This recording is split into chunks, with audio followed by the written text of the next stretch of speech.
Greetings to all you wonderful souls in the name of Christ. I hope you all are great today. Now, people, there are people actually that think that you are unqualified. God know who or whom this message is for, and usually when people listen to the message, they will tend to know if it's for them or not. So let me go through this biblical passage to help you remember why you are qualified and not to take what people is telling you about being unqualified. So I'm going to be reading 1 Samuel chapter 17. I'll be reading a few verses and then I will do a little summary. So I'll start with verses 25.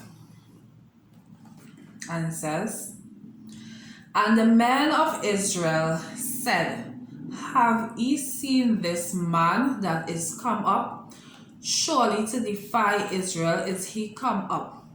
And it shall be that the man who killeth him, the king shall enrich him with great riches. I will give him his daughter and make his father's house free in Israel." So this was the offer to any soldier in the Israelite army who had the courage to go and fight Goliath. Verses 28. "And Eliab, his eldest brother, heard when he spake unto the men. And Eliab's anger was kindled against David. And he said, Why camest thou down hither? And with whom hast thou left those few sheep in the wilderness? I know thy pride and naughtiness of thine heart, for thou art come down, and that thou mightest see the battle." Now, David's brother was making some serious assumptions. It might have been things he would have seen him done in his life before. And he's telling him he's prideful and he come down here to see the battle. But how was he sure about this? If we read verses 20 in the same chapter, we would see that David came to the battlefield to bring food for his brethren and so forth, based on his dad, Jesse's command. Verses 20, I will read. "And David rose up early in the morning and left the sheep with a keeper. And he took and went as Jesse is David's father, had commanded him. And he came to the trench as the host was going forth to fight, and shouted for the battle." So his brother was making some serious assumptions. His perception was off.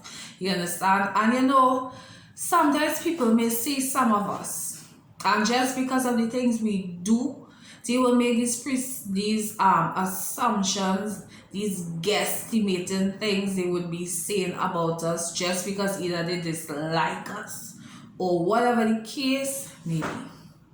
But if we are aware of those things, don't allow it to hinder you. Because if you read the other verse after that, David turned from his brother and went back on what he was doing, asking the soldiers about what the king was offering. But I'm not going to read that verse. I'm going to read now verses 32. And it says, "And David said to Saul, Let no man's heart fail because of him. Thy servant will go and fight this Philistine." So David had the courage to actually go, and he was not a soldier. He just came there to deliver stuff his brethren. Verses 33. "And Saul said to David, Thou art not able to go against this Philistine to fight with him, for thou art but a youth, and he a man of war from his youth." So now King Saul is telling David, "You're too young, your age is too young, you're not ready for this." In other words, Goliath is experienced. And there are people who will stereotype us because of our age, because of other things like ethnicity, your nationality, right? And if you don't know what stereotyping means, group you based on certain things because of your religious beliefs, right? There are different types of stereotyping. And that is what Saul is doing, right? Because he's young. He's stereotyping him based on young people. They're not qualified. They're not ready. Yes, there are certain things that young people may not have the experience and so forth. But David in this case had the faith that none of these experienced and trained soldiers had. None of them had it but David. Verses 34. And David said unto Saul, Thy servant kept his father's sheep, and there came a lion and a bear, and took a lamb out of the flock. You know what David did there? He shared his testimony. He didn't back down and say, okay, the king tell me this, I'm not qualified. In other words, let me just keep cool and go my way. No, he shared his experience. And God has given each and every one of us several or a few or many experiences, trials, tests, things we have experienced in our lives. And those things were for a purpose, to serve a purpose, to prepare us for what God really has brought us into this world to do. Right? So, share your testimony, share your experience. When you think you're unqualified, share it. And let's see what happened with David after David shared his story. Verses 36. Thy servant slew both the lion and the bear, and this uncircumcised Philistine shall be as one of them, seeing that he had defied the armies of the living God. David actually said as a youth, he killed the king of the jungle, a lion, and he killed a bear. And you know, after King Saul heard that, he said, you go ahead and fight this battle and may the Lord be with you. And the thing about this same verse, David actually said that the Lord who delivered me out of the hand of these animals when I would have slew them, of course in faith with God, through God's power, that he will also deliver this Philistine. So before he even went there, David already knew it was done. Now I'm going to read verses 37. David said, moreover, the Lord that delivered me out of the paw of the lion and out of the paw of the bear, he will deliver me out of the hand of this Philistine. And Saul said unto David, go, and the Lord be with thee. David was not boasting on himself and saying, I is me, and I do it, and I was able to get. No, he said, the Lord who delivered him out of the hands of these animals will deliver this Philistine in his hand. He had faith in God. He believed it was done. He knew it was done before he went there. Our faith and our mindset has a lot to do with the actions and the things that we do in this life. Right? And you know, it started getting really interesting. But I'll summarize the rest, right, that I am going to speak about in this video. When Saul gave David the go-ahead to go and fight Goliath, he dressed him in his armor. You know, soldiers back in those days had to be properly dressed. They went out for war, right, to protect themselves and so forth.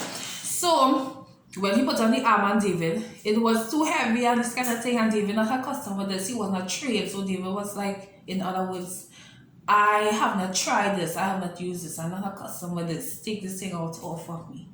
And they took it off, and then David took his sling and got took some stones, and he paraded to go and meet Goliath. You know, you can imagine how the soldiers that were around and saw David could have been talking, mocking, laughing, bad talking. Now some people as well, even church people as do it. But David, watch he doing something that we don't do. He not even, protective for this battle. They probably thought David was mad. You see, But there are times when we just have to go as God has equipped us with faith, with the word of God, with our skills, whatever God has given us. We just had to go with that. And David just went with what he knew best, and he knew that God was also with him. Another thing is that, when we do things that are not done according to the norm, according to society's norm, as I just said, but people will think that you're crazy. Yes, but we have to be unbothered with what people think, because we will know if we qualify. The experiences, the things that we have experienced, that we have gone through, passed through in this life, is and was for a purpose. Because some of us still going through stuff, right? And we will know if we qualify based on what we experience. David experienced killing some great beasts, some serious beasts. And because of that experience, he knew that he was ready to deal with Goliath through the power of God. So I just want to encourage you all, and before I even finish that, don't allow people's perceptions, people's assumptions, the thing they think about you, because not because somebody just see you means they know you. Yes, God does reveal things to people, God does not reveal everything. You understand? You know yourself, you know, well, some of us, most of us will know what God has called us for to do. Before I end, I want to say, even when David went out to meet Goliath, while he was approaching him, Goliath and all start when he realized he's a youth, he's not really a soldier, he's at a mock. And he really thought he had the battle in his hand. But David said to him that God will deliver you into my hand. David had the faith. David didn't even say that even as he was approaching this giant, that he no fear didn't come on David. He had this same steadfast faith. His faith was unmovable. So you who are listening to me, know that whatever again I'm saying, God has allowed you to experience in your life, has qualified you to do whatever God has called you to do. And don't let nobody, no matter what people say, no matter what people bad talk here, don't make none of that stop you. May God bless you, your hearts, and your take care in Jesus' name. Bye.